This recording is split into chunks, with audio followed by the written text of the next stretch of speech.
let's teach kids to negotiate. Let's not hesitate. Let's stop procrastinating. This won't wait.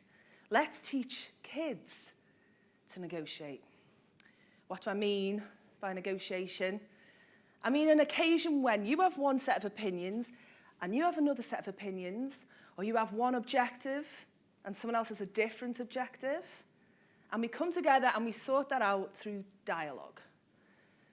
You know, it's really what's required.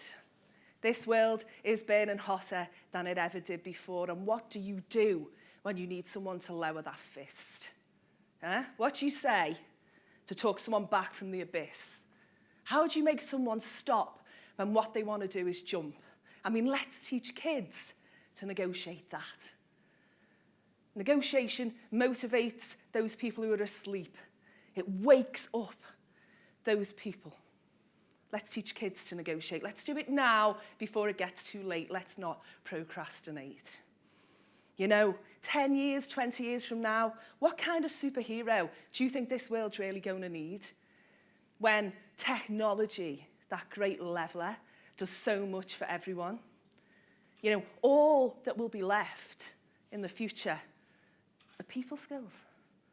It's the only thing that all of us really need on a day-to-day basis, because negotiation isn't two guys sitting across a table thrashing out a business deal. Well, it is, but it's a million other things as well. It's all the times when you need to get your opinion across, or get a good deal, or get equal wages. So let's teach girls to negotiate. Because, you know, I've been teaching negotiation for over a decade now, and actually, adults are terrible at negotiation. We go into negotiations as if it's a competition, as if what we need to do is win at all costs. When really, we shouldn't be looking at it that way at all. You know, one of the most famous sayings in negotiation is win-win. That is nonsense. Nobody thinks of win-win. They pay it lip service. It is therefore insincere, right? Because people don't feel like they've won unless the other party loses, right? You want to see a bit of pain. So forget win-win, right? And think more about objectives and about going into negotiations like a problem solver. Okay, like someone who can find a puzzle. There's an answer to this puzzle that gets you what you want and gets me what I want. Nobody has to compromise or give in at all. So let's teach kids that. Let's teach kids to negotiate, because we don't do it very well. And kids do it much, much better than we do as grown-ups. Kids have the best attitude to negotiation. They are completely focused on what they want. That is a good thing. And they are persistent about it. But they don't care if you get what you want as long as they also get what they want. That's a good thing. So let's teach them that. Let's teach kids to negotiate that. Kids ask a lot of questions. Negotiators should ask a lot of questions. So let's teach kids to negotiate that. Let's teach them which questions are the right questions, because that's a good thing. Okay? We want to raise a generation of little mediators.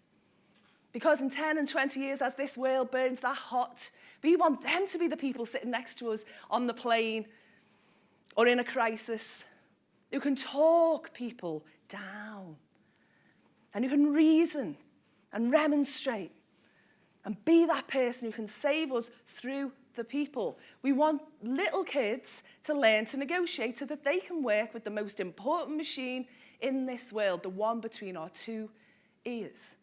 So let's teach kids to negotiate. Do we teach kids to negotiate? No, not at all. Do me a favor. Raise one hand like this for me and use the finger of the other hand to draw on it the letter I. Okay? Not a capital, the baby one, the lowercase with the dot. Okay? And what I want you to do is just notice how central the dot above the post is. If it's not right in the middle, get it in the middle. You know, this was the task that my 8-year-old came home with. Mum, You know, my handwriting isn't neat enough. I need to practice getting the dot central above the post on the letter I. Is that useful, Mum? Not so much. Right? Not so much. Beautiful handwriting is a wonderful thing. Art, in a way, not something I ever achieved. But if one of you right now tried to jump out of that window on the 39th floor of Canary Wharf, neat handwriting, I'm prepared to go out on a limb and say, won't save you. You'd be looking for someone to talk you out of it, right? And to be sensitive about it, to know from your body language whether you were sincere and what emotions you felt through your face. I mean, let's teach kids that. Let's teach kids to recognize that and how to do that, how to talk people back from the abyss. Let's teach kids to negotiate, because this doesn't help, right? But that's what they're practicing to do. So what can we show them? Here's what's useful. How about teaching children that people are motivated in two ways, for and against things? If you find out what people are frightened of, and you find out what people desire, that's a good way of persuading them. Let's think about what other people feel. Let's teach children empathy, so that they don't have to agree with what you think, but if they know what you think, they can sympathise and empathise with it so that they can come to a conclusion with you together. Let's focus on other people. Let's teach kids to negotiate.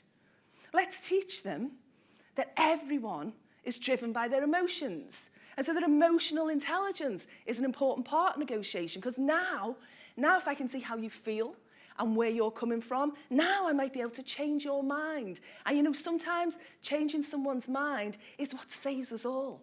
So let's teach kids that. Let's teach kids to negotiate.